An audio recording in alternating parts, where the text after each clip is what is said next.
Je voulais juste vous prévenir tous que cette séance va être enregistrée, donc si c'est OK avec vous, pour des raisons de pratique et de, comment dire, nous souhaitons garder donc une trace de ces échanges. Je suis désolée, ma lumière, elle ne fonctionne pas très bien aujourd'hui. Voilà. Je suis ravie donc d'être ici avec mes collègues, donc Camille Pagani de Sciences Po Alumni. Je ne sais pas si vous voulez faire un petit tour de table, les modérateurs, pour vite qu'on se présente tous. Donc, je vais commencer. Vivre de Sciences Po Carrières. Je travaille à Sciences Po Carrières. J'interviens auprès des étudiants du collège universitaire, donc pour les orienter vers les masters et le marché du travail. Camille, je te laisse te présenter. Merci Vera. I will switch to English. Hello everyone. I'm Camilla Pagani from International Affairs Coordinator for Sciences Po Alumni. Living and working in Latin America is part of a series of different webinars, every time in a different place, in a different country. And it's a very friendly space in which you can ask questions to alumni that made a choice to live and work abroad, and they will share with you their personal opinions, their personal stories, and of course they will give you some tips, some concrete suggestions and tips for you if you are interested in a professional experience in a country of Latin America. I have the pleasure to introduce you to Cécile Decon, who is French lawyer working in different for different fields in the United Nations, and actually I never understood where does she live, because she lives between Bogota in Colombia, Geneva in Switzerland, where she is at the moment, Paris, of course, but also New York and Washington, D.C. So if you can understand where does she live, courage. And above all, she's also the president of the French Colombian Circle, which is an entity which organizes activities and events between Bogota and Paris. So Cécile, the floor is yours. Thank you, Vera. Thank you, Camila, and welcome to everyone. So if we continue in English, maybe I can actually ask every one of you to present maybe your daily, well, present yourself and maybe explain a bit what you're doing. What did you study at Sciences Po? And what are you doing right now? Where are you calling from? And yeah, to allow like everyone to get to know you a bit better. Maybe we can begin with Nathalie Bernal-Para. You want to present yourself, Nathalie? Yeah, thank you. So hi everyone, my name is Nathalie Bernal.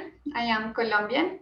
I am a co-founder of this circle that Camila mentioned with Cécile, of French and Colombian collaboration. I studied international relations here in Colombia in the Externado University. And I did my last year of my university in Sciences Po, and I liked it so much that I decided to do my master's too there. So I did my master's in international security with concentration in human rights and African studies. I worked for almost 2 years in NGOs in France. Then I came back in 2016 to Colombia. If you know a little bit about the Colombia history, that's the time when the peace agreement was signed between the government and the FARC. So I thought it was a really interesting moment to go back and contribute to peace building in my country.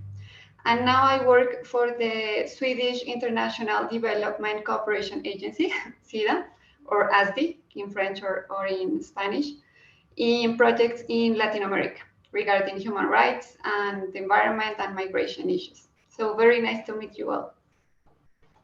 Thanks, Nathalie. I just forgot to also say, if you have any question, you can just drop them in the chats, and we'll be like answering them poco a poco, no? Little by little, no? So then we can hear maybe Romain, Le Grand Maison, about what's your story there. Hi, merci Cécile.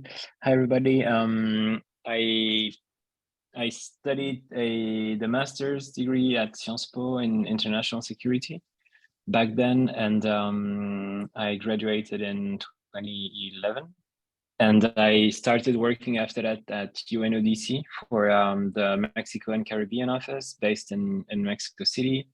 And then I worked as a consultant for different UN agencies and international organizations. I started an NGO called Noria, based in Paris, working on conflict issues and post-conflict issues. And I did a PhD between the Sorbonne and Columbia University, working on Mexico, organized crime, violence, drug cartels, and all this, public security most of all. And after the PhD, I started working again for different organizations, doing consultancy, working for think tanks in Mexico. And right now I'm leading a project for an NGO called Global Initiative Against Transnational Organized Crime, based in Geneva and Vienna. And I work between France, the US, and Mexico most of the time, still working on organized crime and international security issues. Thank you, And Romain. thank you for inviting me. Thank you, Romain. And I already see that it's like, let's hear like Valeria and let's hear Daniela. But I already see that, which is very interesting, is that like working in Latin America also allows us to work elsewhere at the same time, like in the USA, but also in Europe, well, in the fields that we just mentioned. So this is like super interesting. Then we can follow up with Valeria Morales Rios. Yes. Hi, everyone. Thank you for inviting me. I'm sorry we have to speak in English because my French isn't as fluid as when I was in Sciences Po. I'm Mexican, I'm 31 years old, and I studied a Bachelor in International Relations at El Colegio de Mexico. It's a public school here in Mexico that has an agreement with Sciences Po. So I had the opportunity to study one semester in 2014, some courses on the master's on public policy. So I think one of the most interesting courses I had in Sciences Po was conflict management. That was the theoretical basis of the theoretical framework of my thesis that was about conflict in Southeast Asia. And that's everything I did regarding international relations. Since I was 23, I've been a lobbyist and a legislative affairs expert here in Mexico. I've been working with Congress, from the President's Office, from the Ministry of Education, and from the Housing and Urban Development Ministry. And then since January 2020, I've been in the private sector, helping companies from fintech, e-commerce, tobacco, waste management, among other industries, in their engagements with the federal government and local governments. And I'm really happy to be here. Thank you very much for the invite. Thanks, Valeria. I was just wondering if Daniela was here, if she could connect or no, or are we following up and just like, I don't know if Camila, you know if Daniela is here? No, still not. Oh, I can like, we can hear you. I don't think so. So I suggest we can continue with our webinar. Maybe Vera wanted to add something about the International Career Month.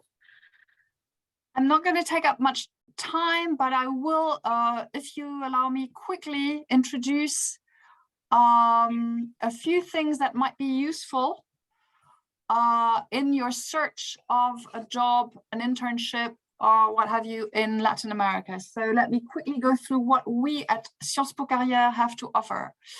The first thing to mention is the Graduate Employability Survey. So 2 years after you graduate, after our graduates graduate, we get in touch with them and we ask them a series of questions which allows us to compile this graduate survey, which will give us information about where our graduates work, how much they earn, how long it took them to find a job, where they interned, you know, school by school, which sectors actually they went to work for, how many stayed in France, how many went abroad, etc., etc. So that is very useful. That's the first thing I wanted to mention, this graduate board survey might be useful for you also to get ideas and leads, and it's available on the website of Sciences Po Carrières.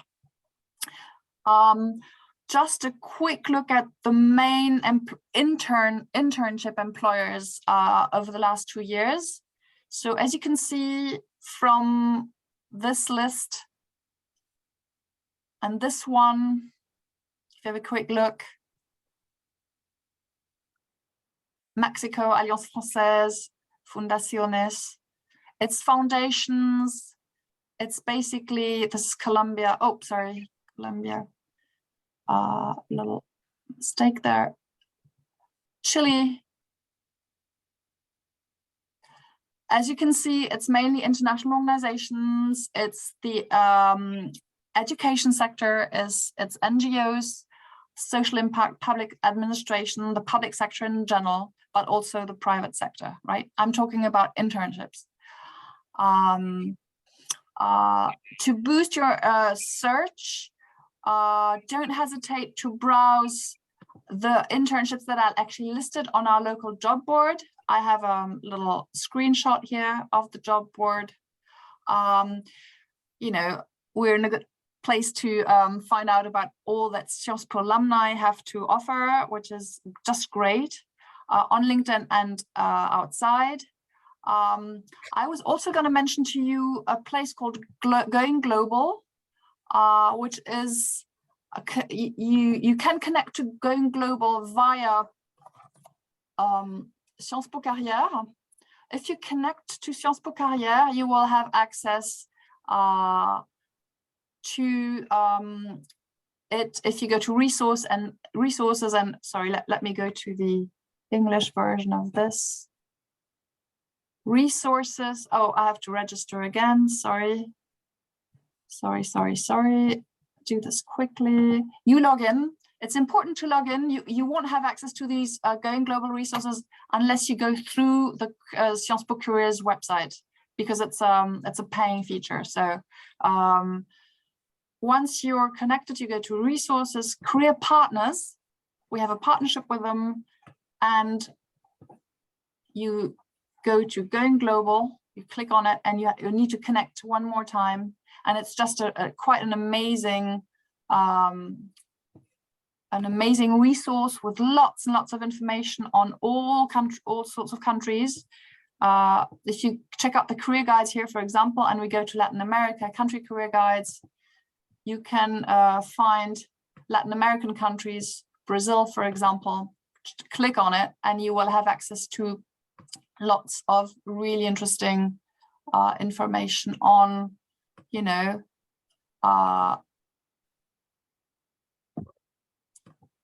that country, on both visa issues, living there. Why am I not getting where I want to? So we are in Brazil right now, right?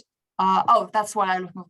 Finding a job with a host of information, you know, that will help you. Online job sites, government-sponsored sites, such as job fairs, but also the top companies that are hiring, the industry trends, which is great, you know, for preparing a presentation, getting the job, you know, what are the codes of that particular country when it comes to making a resume, or, you know, behavior during an interview, professional networking information on living there and the cost of living, and general resources. You have that on countries, you have that by city also. So, you know, just do not hesitate to check out Going Global. And unfortunately, it's a little underused by students, and know that it's there for you and that it's very, very useful. And then do know that also there are sponsor organizations, often by countries, that are very helpful when it comes to looking for a job or an internship. There are the local chambers of commerce. You can find them all if you connect to the CCI France International.org. Of course, the Sciences Po Alumni network. So, which will give you, you know, which will find out more about this evening. And I think this is, there's one last thing I wanted to share with you, which is a great way to connect with graduates from Sciences Po is you can go via LinkedIn, just connect to the Sciences Po institutional website, by going to école. You're in the right place when you see the 150 appear. Why doesn't it appear?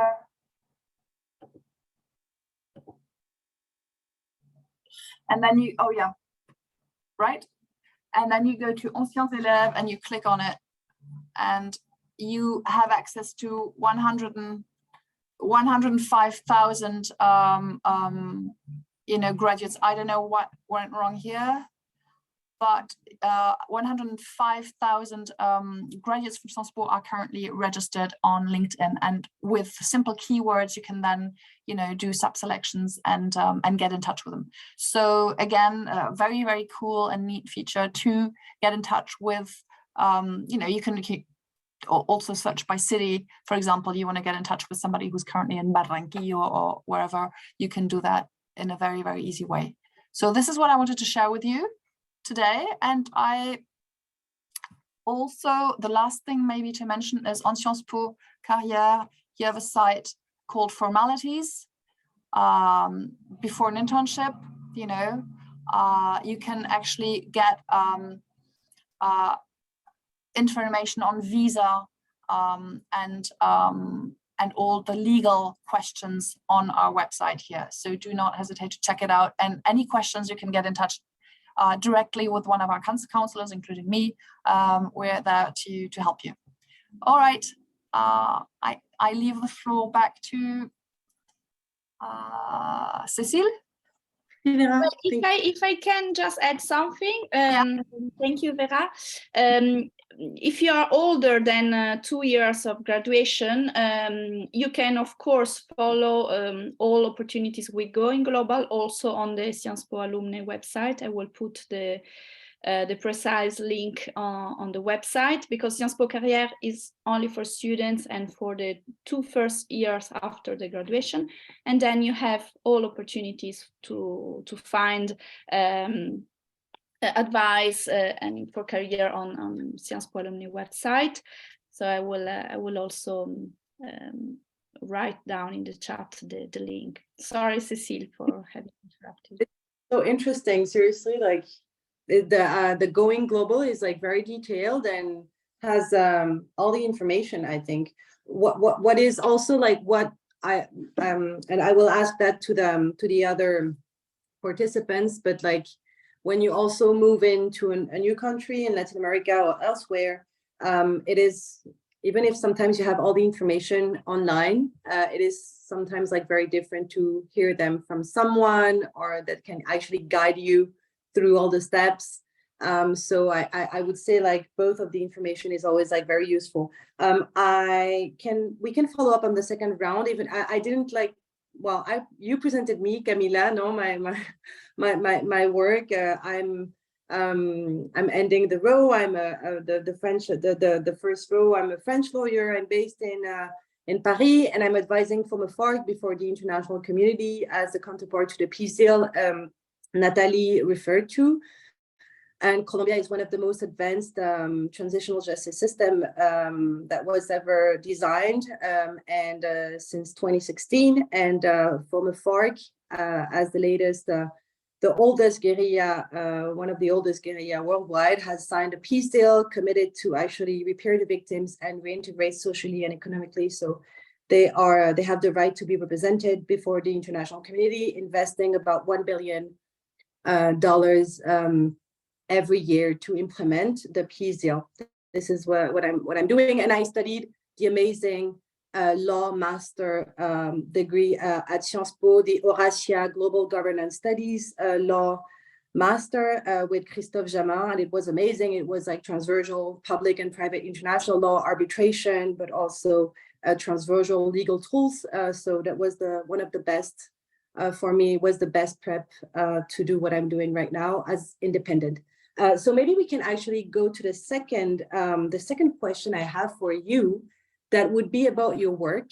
that would be about what you daily do, like as a work. What is your area of work? Maybe what is the most exciting aspect of your work you've been doing every day?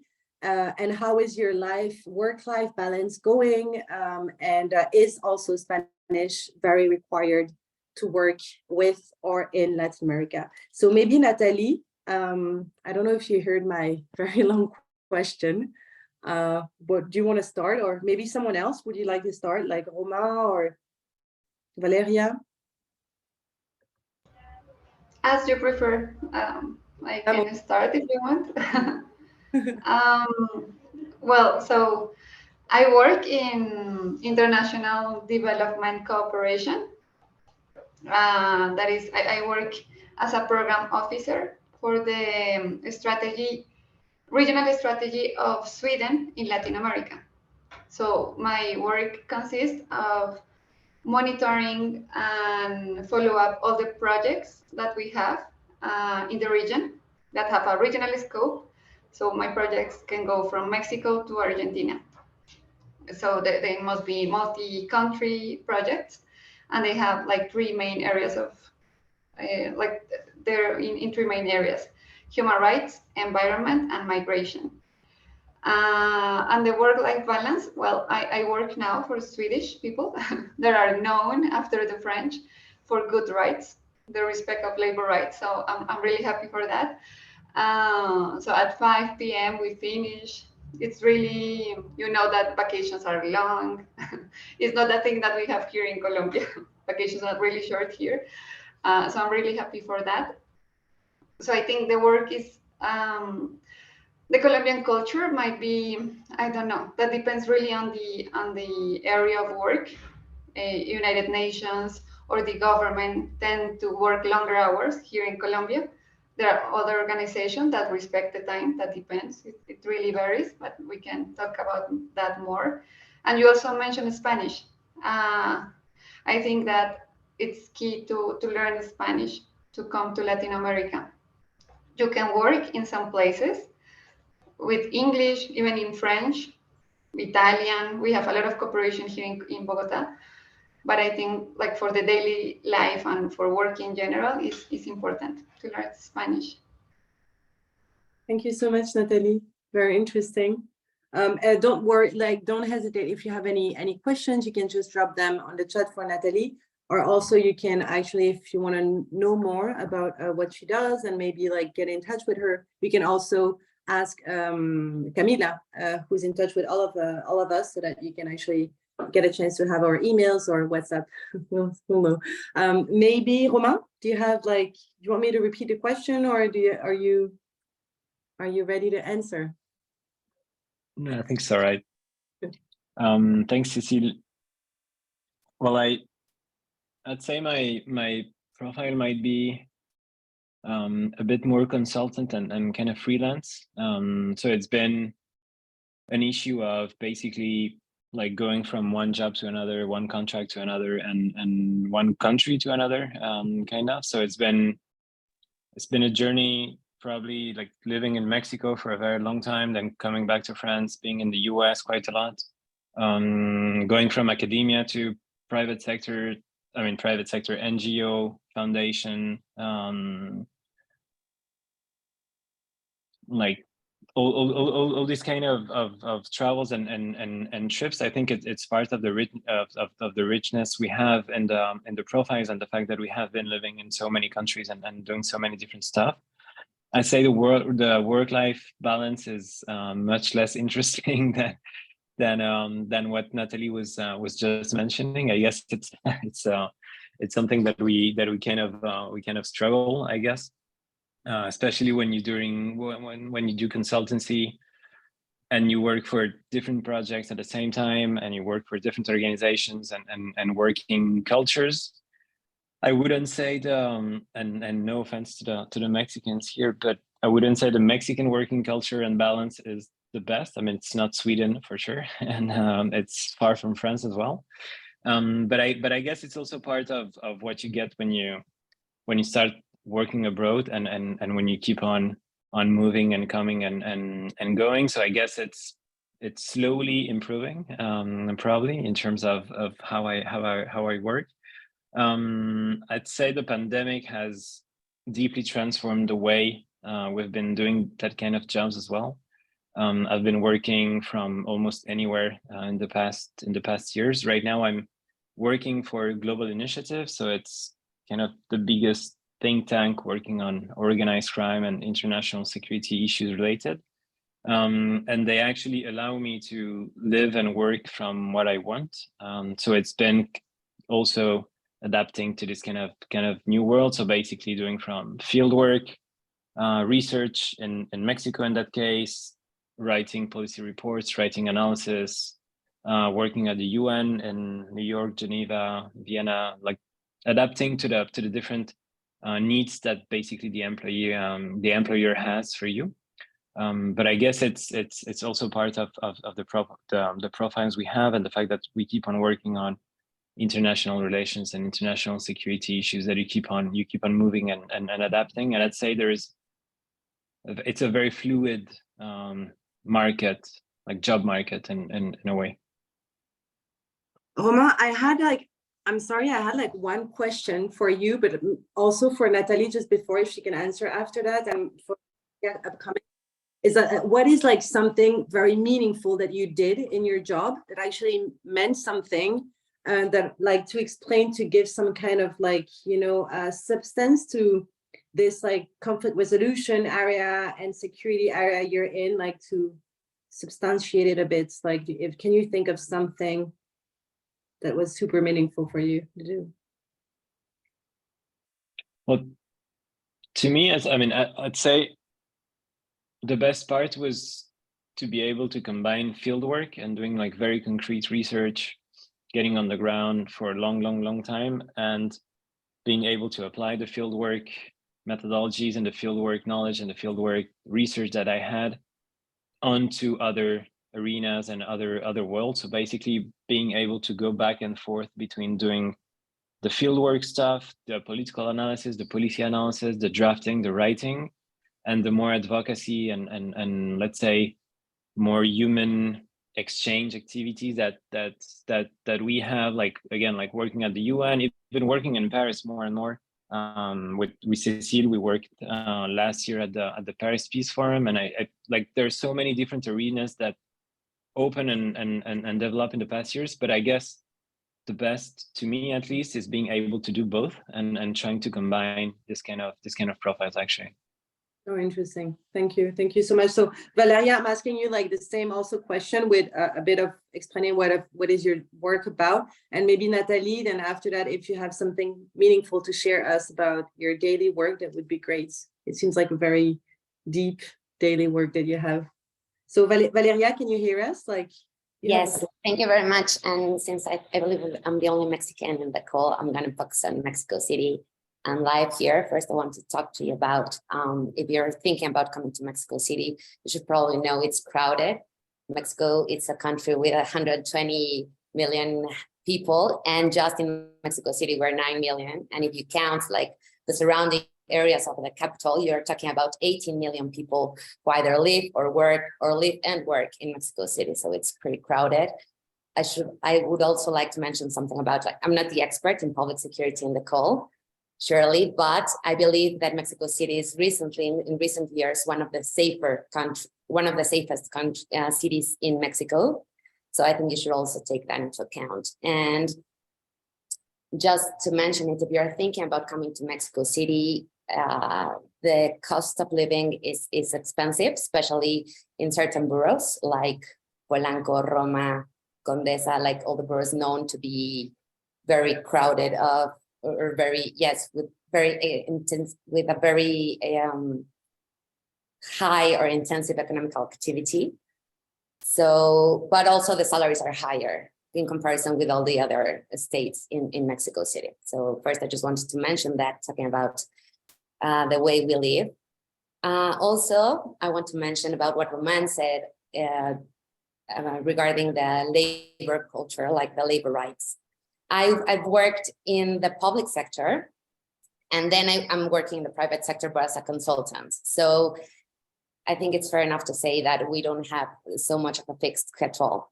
I tend to work from 8 a.m. to 9 or 10, also because I work in politics, and politics has like very fixed moments.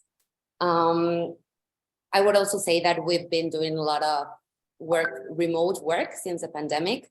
But if you want to do advocacy or lobbying or something like that, I would strongly recommend you to come here and to be in the place. Like if you want to engage in politics with the Congress, or if you want to engage in local politics, I would really recommend that.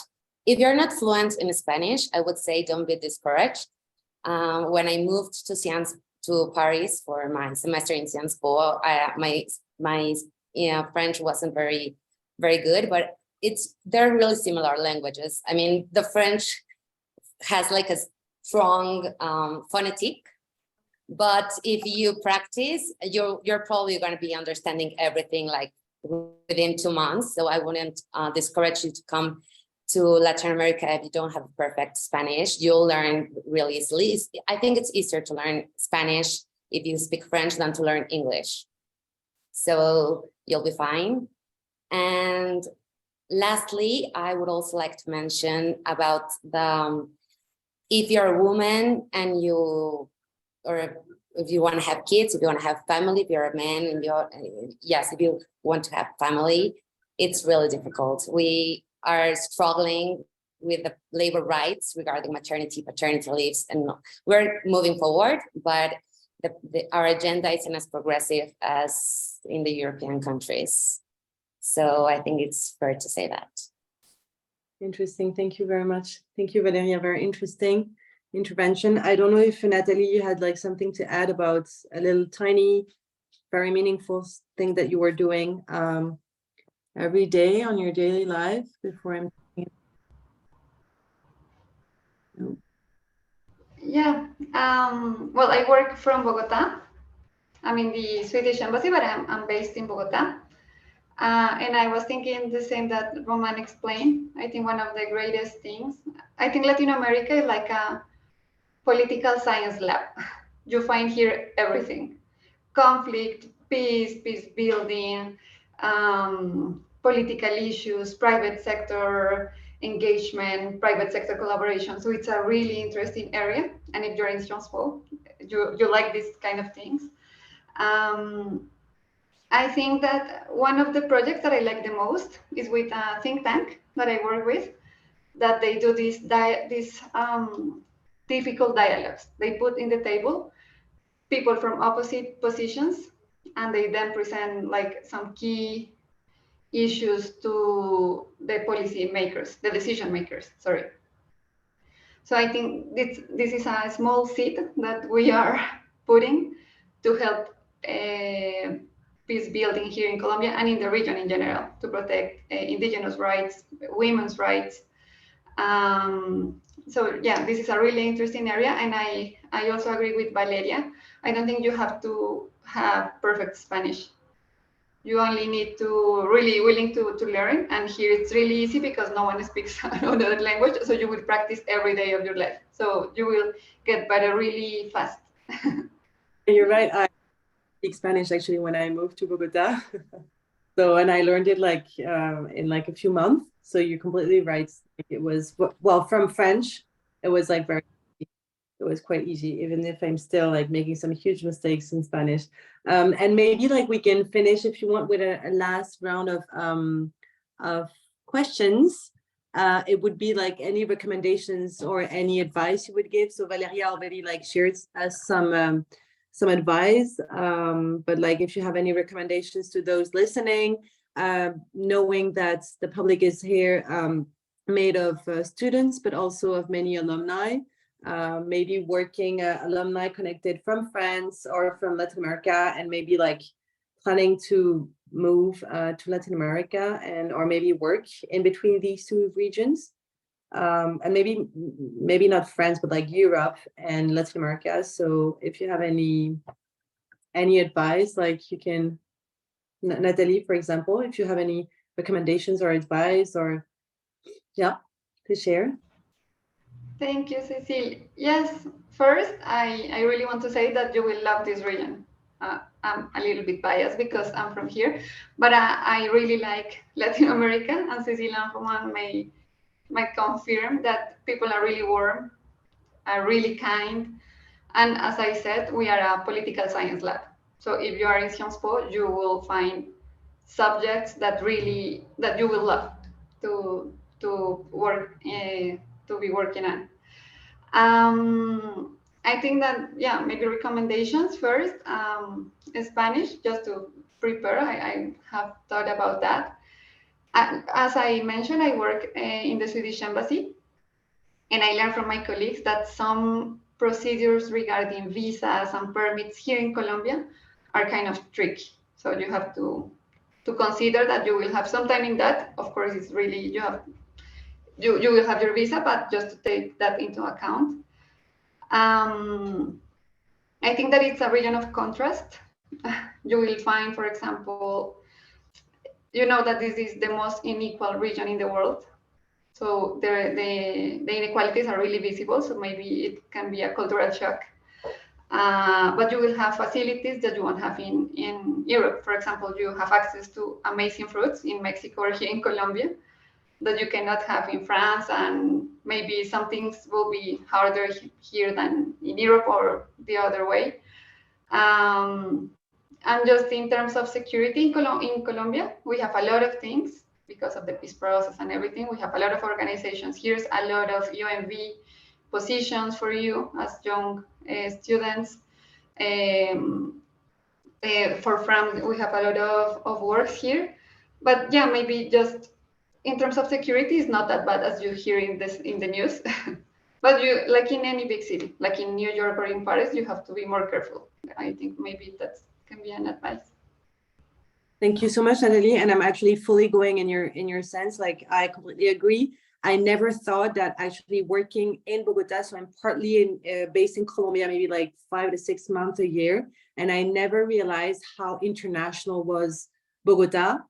I cannot speak for other capitals in Latin America. I leave that to Valeria and to Roma, who know actually Mexico and other places. But like Bogota has been a huge discovery for me. I've been working with diplomats and with the private sector, also with state ministers and foreign ministers, and actually everybody has been like very, very professional. I have never met that level of people like in a working area as such. And what is also very interesting, what I could add, is that like working in Bogota has actually, and maybe Romain mentioned it like previously, allowed me to work very closely with Washington, D.C. and with New York. So I'm working with the UN Security Council in New York, with the UN Human Rights Council in Geneva, with the European Parliament in Brussels. And actually Bogota is like that international that actually you can directly work with some very specific areas. So in my field, State Department in DC, but also UN Security Council members in New York and other agencies, UN agencies and NGOs and etc. and universities a lot. I'm working with a lot of universities also. So that is very, very interesting about Bogota. Maybe I can actually, so Romain, if you want to answer also that question, but actually also I'm adding another question that actually appeared in the chat that is from Mariana Duque-Diez, who is asking, like, hi everyone, thank you for the space. I'm currently based in LA, California, and I feel a bit disconnected, losing a bit like being in touch with Latin America and France, as she studied at Sciences Po master degree. So she was just willing to have any particular advice from you about how keeping in touch with Latin America, but from Los Angeles, California. If you could hear me, yeah. Yeah, thanks, Cecile. Well, I will start with the question, I guess, with the last question. I think it's tough, honestly. Like staying in touch, like living in Latin America full time and staying in touch with Paris or France and all that stuff. I mean, of course, it's very easy today to be connected and all that. But if you don't have a job that actually allows you or requires you to travel and go back and forth, I think it is far, honestly. Like and you kind of lose touch in a way. But in general, and relating to the first question you had, Cecile, and going the same direction that Nathalie was mentioning, I think it's I mean, it's a huge region, of course, Latin America, but in the case of Mexico, I'd say it's probably one of the most exciting places to live right now, one of the most exciting cities in the world. It's probably a place where you will find tons of connections with stuff that you actually studied and you didn't really know you would use. There are tons of opportunities, I would say, and Mexico and Latin America in general, maybe especially in our topics like international security, international relations, development, human rights, and all that. As Nathalie was saying, I think it's a region full of opportunities, and I would say it's also a kind of a career accelerator. To be honest, I think you do stuff here that it would take probably 10 years to do if you'd stay in France or in Europe. So I would honestly strongly encourage the fact that yes, it's an incredible region to live and work. And again, like I'd say Mexico City is probably one of the best cities to live right now. Actually, there are tons of foreigners moving to Mexico City like literally every day, which causes probably other concerns and problems. But yeah, I mean, it's very easy to fit. It's very easy to find a job, to be absolutely honest, and you'd be surprised of the quality of life you'd get if you live in Mexico City today. Thank you, Romain. You're completely right. And just to add, to answer also the question of Mariana, based in LA. I don't know if you still hear Mariana, but like I would advise just maybe to get in touch with the French consulate in LA. Maybe there is. And maybe with the Colombian consulate also based in LA. And also, if you want, you can get in touch with alumni, Sciences Po Alumni Association based in New York that have like many members in California. And we've been in touch, like Camila Paganini, who's also co-organizing that event for Sciences Po, actually put us in touch, the French Colombian Sciences Po Alumni Association based in Bogota, that Nathalie and I are like responsible for. We have been in touch with the New York, the US Association, and I'm sure they have plenty of networking activities, meetings, trips. Yeah, so don't hesitate. And if you want, we can organize also something with you, with the French Colombia Sciences Po Alumni Association. Let's do something in LA and let's all meet in LA. That would be very, very nice. Valeria, do you have like any question, any answer on that question? Well, I've been living here in Mexico City with my family, so I don't know much about like longing for your family.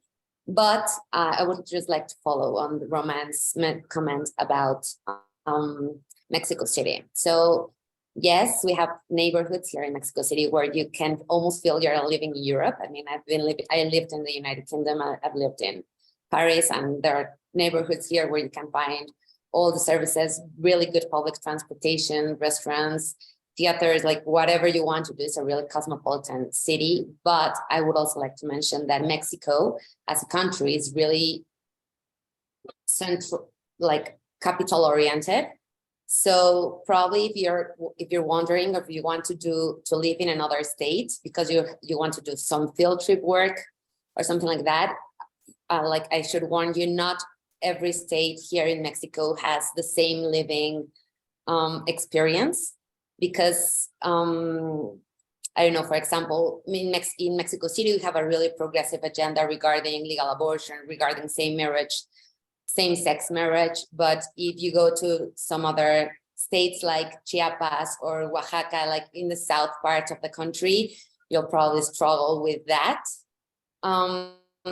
And also with the living conditions. We have like states that have much more development, urban development than others. So, I mean, wherever you live in Mexico, just be sure you're going to be well eaten. We have really excellent food. But I would also advise, if you're not thinking about Mexico City in particular, if you're thinking about moving to other states such as Oaxaca, Chiapas, Baja California, then maybe you should want to do an insight of the living conditions there. Very interesting. And then if you have any question, then you can actually ask Camila Paganini to get in touch with Valeria, no? That Sure. is all. Feel free to contact me, for sure. And No, actually, I would like to ask Romain for his fieldwork, if he had the chance to travel around Mexico and to do fieldworks in difficult places of Mexico, because we had the story from Valeria about Mexico City, the nice neighborhoods, etc. But I guess that Romain, since you are working on crimes and on migration and difficult, sensitive issues of international security, maybe you had the chance to travel around Mexico. Yes, I mean, I've been traveling a lot around Mexico for pleasure too, and for work. And the field work I actually did, and I keep on doing it actually, but I did years of field work in the West, in regions where, unfortunately, as a tourist, you will not be advised to go, to be absolutely honest. I worked in Michoacán and Guerrero states for like the past 10 years, basically, but I've been doing kind of, yes, dangerous field work, to put it this way. So it's regions that are actually beautiful and very charming. And you have different areas of Michoacán and Guerrero where you can actually go and do fantastic tourism. The rest is not completely advised, unfortunately. But yeah, I mean, you have places and different regions in Mexico to actually fit in, I'd say. Thank you, Romain. Maybe I can have can I add like 1 or 2 questions from the group chat before we end? It would the first question is from Vincent, who's actually sharing us that he is currently in Bogota studying as a 3rd year abroad, and he's applying to the International Development Master in Paris. But he's convinced about living and working in Colombia and Latin America, and he's asking everyone if he should rather do his master internship in Colombia or in Latin America to have better opportunities. Thinking about working for the OCDE, AFD, or companies in Colombia and Latin America. I would say this is a very specific question. On my side, I would just answer you, Vincent, that we should meet and we should call. And Natalie and me, we should organize a coffee in Bogota or a call, and I think that would be better because it's a very specific question you have, but freedom for Romain, Natalie, and Valeria to answer that. And also there's another question of Camila Torres saying thanks for the space and the information. I was wondering if you have any info on how to get a visa for internship in Mexico or Brazil. Is it easy to get, or are there any tips you might have? Does it depend on whoever hires you? I guess it does, but also very specific question. So I guess maybe as Vera said at the beginning, Sciences Po Alumni would be ready to answer and help, especially regarding that administrative procedure. But maybe Valeria or Romain, would you have something to add on that specific visa for Mexico? I don't know for Brazil, but. Or Vera. Yeah, all I can say is that we have, of course, we have some information on that. It's actually a colleague of mine called Christiane Schultz that I will give you her contact. So if you have any questions, especially if you're in your 3rd year, because she looks after the 3rd years abroad, then that, even if it's not your case, but she will be able to help you. So let me give you her contact. Oh, thank you. Thank you, Vera. Is there any observation or question, or would you have so Vincent just said thanks a lot, so Vincent, let's plan that call. But would you have Romain, would you have anything else to add? Or share? No, just on the, I mean, on the visa issue, I wouldn't be absolutely sure today, to be honest, but I think it's probably easier even to maybe reach out to the French embassy, the consulate, or Campus France, I think it's called, the services that actually work on this. I would, from my experience, I'd say there's no visa required for internships in Mexico, actually. So it's probably just a question of having the opportunity to go, and you don't need a visa. I mean, you're not supposed to need a visa. It's changing a little bit, but you're not supposed to need a visa if you stay in Mexico for 6 months, actually. I mean, Mexico grants French people for a 6 months visa, tourism visa. So you can actually do an internship with a tourism visa.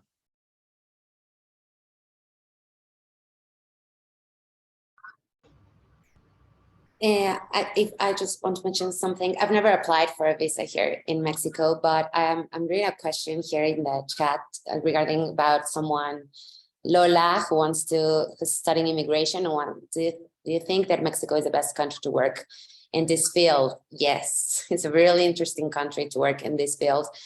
Our border, our two borders, the south and the north one, have a lot of struggles with immigration for different reasons. In the north one, we have a really interesting bilateral relationship with the United States.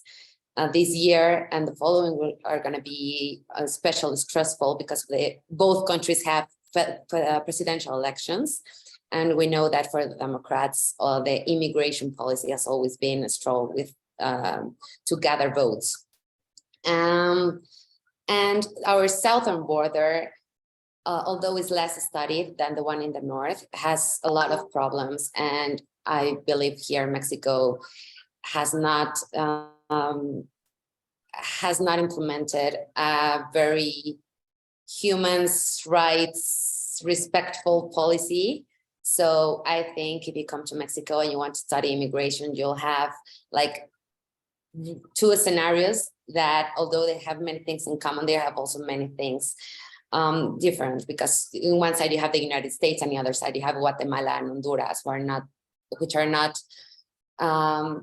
really powerful countries. So Mexico has taken some liberties that we shouldn't have. So I think it would be really interesting if you want to study immigration to come here to Mexico.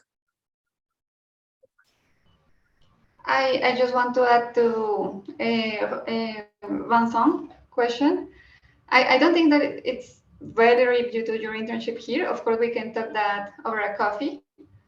But I think, yeah, you can decide that. But as Roman was saying, I think here you can have the possibility to work in really interesting things that maybe in other regions, it will take more time to get to that type of jobs. So here you have a lot of interesting experiences.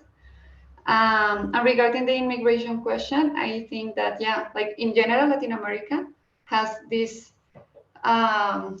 migration crisis in Central America.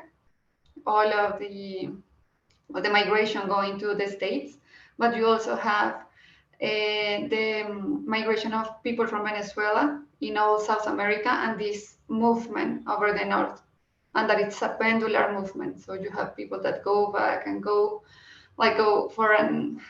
So yeah, I think it's a region that it's a really interesting topic. And as Valeria was saying, a lot of countries don't have a very human rights approach to this. So it's really, you can maybe contribute to that, to have a better response.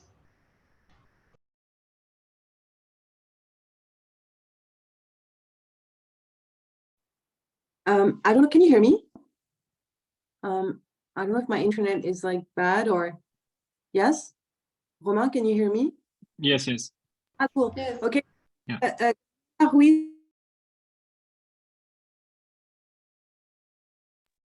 Not anymore, actually. Yes, I can hear her right now. No, I'm sorry. Sarate just I will entered the chat. So we're just like, Cecile, I think there are internet connection troubles, but it's a pleasure to give the floor to Daniela Luis Zarate, who is an economist at the Banco de Mexico, and he's one of our speakers. So Daniela, would you like to add something about your experience from Sciences Po and now working in Mexico? What brought you there, and if you have any other comments or suggestions about career and life in Mexico? Yeah, sure. Thank you for inviting me. So I studied a dual degree in Italy between International Training Center of the ILO, which was between Turin University and Sciences Po. So I studied a master in labor economics there, and so it was really a really interesting experience that helped me a lot to get my current job, because it's very recognized, Sciences Po. So I got the job in research in the research department of Banco de Mexico, and doing research about international economy, but related to labor economy and inflation, labor markets. No? So that's my current position. No? So I will. What brings me here to Mexico is obviously because I'm Mexican. So maybe I had the opportunity of joining other countries after my master, but half was personal reason, which I decided to come back to Mexico, and also because at that point, well, I guess the type of work I could have in Mexico was better than what I could have in Europe, maybe.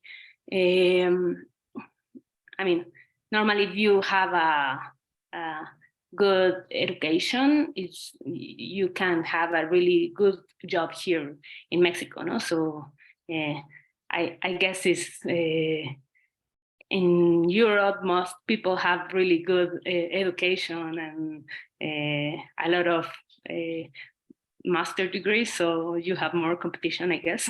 So it was, I think, one of the reasons maybe, and also because I was interested in public service.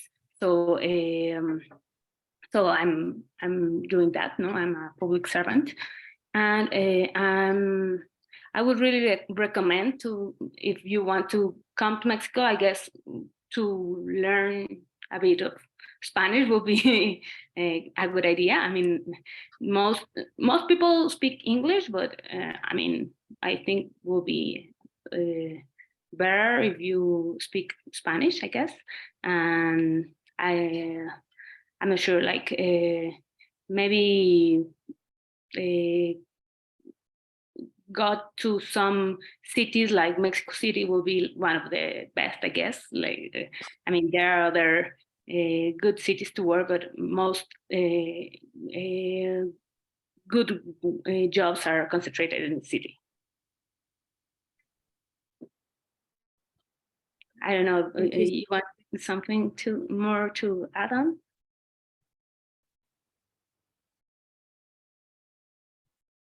Thank you very much, Daniela. I think we have time for a last question, because time is almost finishing. So, or anyone else would like to add something? And actually, this is just a suggestion, but since we have many alumni living in Mexico, to build a chapter in Mexico would be fantastic, as Cecile and Natalie did in Colombia. So this is just an invitation to you. Okay, I will be happy to join it, and to help if anyone else have an interest to join the central bank, or I will be happy to put you in contact also. Great. Maybe if you can put your LinkedIn profile on the chat, if you're happy with this, so people can connect with you. Sure. If possible. Valeria? I believe I already put on my LinkedIn, so feel free to contact me. And if you're in Mexico City, we can hang out.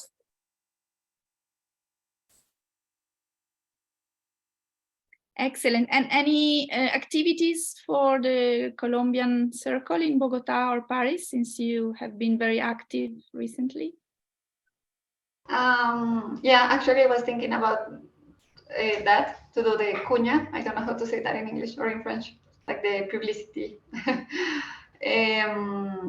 We want to do an event because I'm based in Bogota. I'm based in Bogota, and Cecile is in Paris and Geneva. But we contact with the Latin American circle that was created by students from Poitiers. So we want to propose an event to do together. Like you can gather in Paris, people who are in Paris, from Poitiers and from Sciences Po Paris. And yeah, we will give you more information. So that's why we also sent the link to our circle. So you can join. And of course, if you are in Paris or in Bogota, please let us know so we can add you in our database and we can invite you to our projects and activities. And this circle is not for people that are Colombian or French. It's for anyone that likes Colombia and have studied in Sciences Po and maybe have this interest in Latin America or in Colombia specifically. But yeah, you can all join. Thank you. Thank you, Natalie. I think the time is over now. So thank you very much to all our speakers for the very useful suggestions, your personal stories. I hope it was useful for our audience. And if you're interested in following this series of living and working in, the next episode will be in South Korea on the 15th of March. See you all very soon. Goodbye. Gracias. Bye and thank you, everyone. Everybody. Bye, thank you. Bye. Goodbye.